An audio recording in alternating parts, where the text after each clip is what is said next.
News for nation पर आपका स्वागत है और मैं हूं आपके साथ प्रार्थना। न्यूज फॉर नेशन पेश करता है दिन भर की 10 वैसी खबरें जो सुर्खियों में रही। शुरुआत करेंगे पहली खबर के साथ। 3 दिन के मान मनोबल के बाद चिराग पासवान के साथ एनडीए में सीट शेयरिंग फाइनल हो गई है, लेकिन अब उपेंद्र कुशवाहा रूठ गए। दरअसल सीट शेयरिंग फाइनल होने की खबरों के बीच आरएलएम अध्यक्ष उपेंद्र कुशवाहा के पोस्ट ने हलचल बढ़ा दी है। दरअसल उन्होंने अपने सोशल मीडिया पर यह लिखा है कि इधर उधर की खबरों पर मत जाइए, वार्ता अभी पूरी नहीं हुई है, इंतजार कीजिए। नाराजगी की खबरों के बीच उपेंद्र कुशवाहा दिल्ली रवाना हुए और पटना एयरपोर्ट पर उन्होंने कहा कि सीट शेयरिंग को लेकर के बातचीत अभी अधूरी है। तो वहीं महागठबंधन में सीट शेयरिंग को लेकर के पेच फंस गया है। दरअसल कांग्रेस सीट बंटवारे को लेकर के नाराज है। खबर है कि मुकेश सहनी और कांग्रेस में ही बात नहीं बन रही है। मुकेश सहनी सीट शेयरिंग की प्रेस कॉन्फ्रेंस के दौरान डिप्टी सीएम को लेकर के उन्होंने घोषणा भी की थी और बात करें तो कांग्रेस का कहना है कि यह सब चुनाव के बाद तय होगा। तो वहीं दूसरी ओर सीट शेयरिंग को लेकर के फंसे पेच के बीच कांग्रेस ने अचानक इमरजेंसी बैठक बुलाई है और यह बैठक ऑनलाइन है।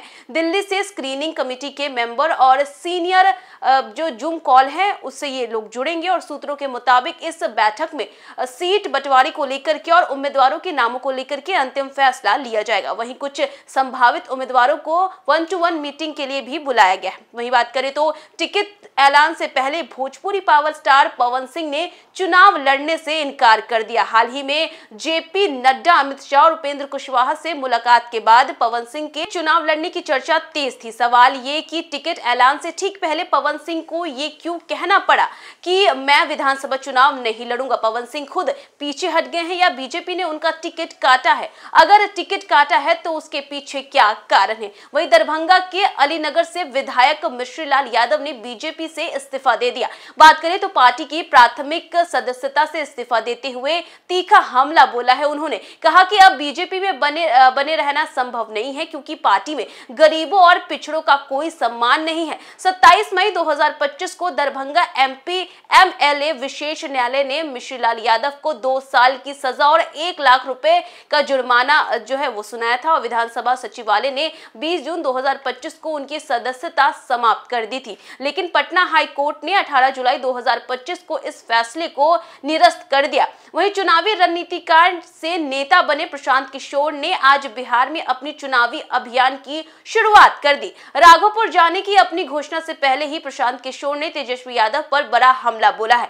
उन्होंने दावा किया कि उनकी राघोपुर जाने की खबर मात्र से ही तेजस्वी यादव डर गए हैं। राघोपुर में प्रशांत किशोर से लोगों ने अपनी समस्याएं बताई और इस पर प्रशांत किशोर ने कहा कि हम तो सब करेंगे ही, लेकिन आप लोग फिर जाकर जाति के नाम पर वोट दे दीजिएगा। पीके ने पूछा आपके विधायक नहीं आते हैं क्या? लोगों ने कहा वो नहीं आते हैं। इसी के साथ केंद्रीय मंत्री लल्लन सिंह और पार्टी के कार्यकारी राष्ट्र अध्यक्ष संजय झा की मौजूदगी में जहानाबाद के पूर्व सांसद अरुण कुमार अपने बेटे ऋतुराज के साथ जेडीयू ज्वाइन कर ली है। आपको बता दें कि अपने इलाके के जहानाबाद, अरवल या घोसी सीट से जेडीयू के उम्मीदवार हो सकते हैं। बातचीत में अरुण कुमार ने बताया कि जंगल राज की वापसी को रोकने के लिए वो जो है जेडीयू के साथ आ रहे हैं। इसी के साथ पटना की राजेंद्र नगर स्थित साइंस सेंटर गोलंबर के पास शनिवार सुबह एक अलग ही नजारा देखने को मिला। सुबह सुबह प्रतियोगी परीक्षाओं की तैयारी कर रहे जितने भी अभ्यर्थी थे उनके बीच नेता प्रतिपक्ष तेजस्वी यादव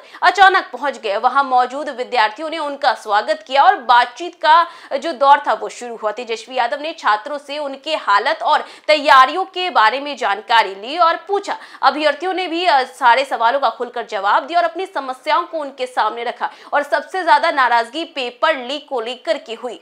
वहीं पटना के शास्त्री नगर इलाके से 13 ठग पकड़े गए। इसमें बिहार के अलावा उत्तर प्रदेश के भी अपराधी शामिल हैं। इनके खिलाफ जम्मू कश्मीर, राजस्थान, दिल्ली, चेन्नई समेत देश भर के अलग अलग राज्यों से 40 से अधिक शिकायतें एनसीआरपी की पोर्टल के जरिए मिली थी। इसके आधार पर पटना पुलिस और एसटीएफ की ओर से संयुक्त कार्रवाई की गई। पुलिस को गुप्त सूचना मिली थी कि शास्त्री नगर इलाके के एक होटल में कुछ लोग जमा हुए हैं जिनका नेटवर्क पूरे देश के अलग अलग साइबर फ्रॉड से जुड़ा है। वहीं चलते आखिरी खबर की ओर, कटिहार पुलिस ने नशे के कारोबार पर एक बड़ी कार्रवाई करते हुए 2 अलग अलग थाने क्षेत्रों से स्मैक और गांजा की भारी खेप बरामद की है। बात करें तो कटिहार जिले में पुलिस की इस कार्रवाई से नशे के नेटवर्क में हड़कंप मचा दिया।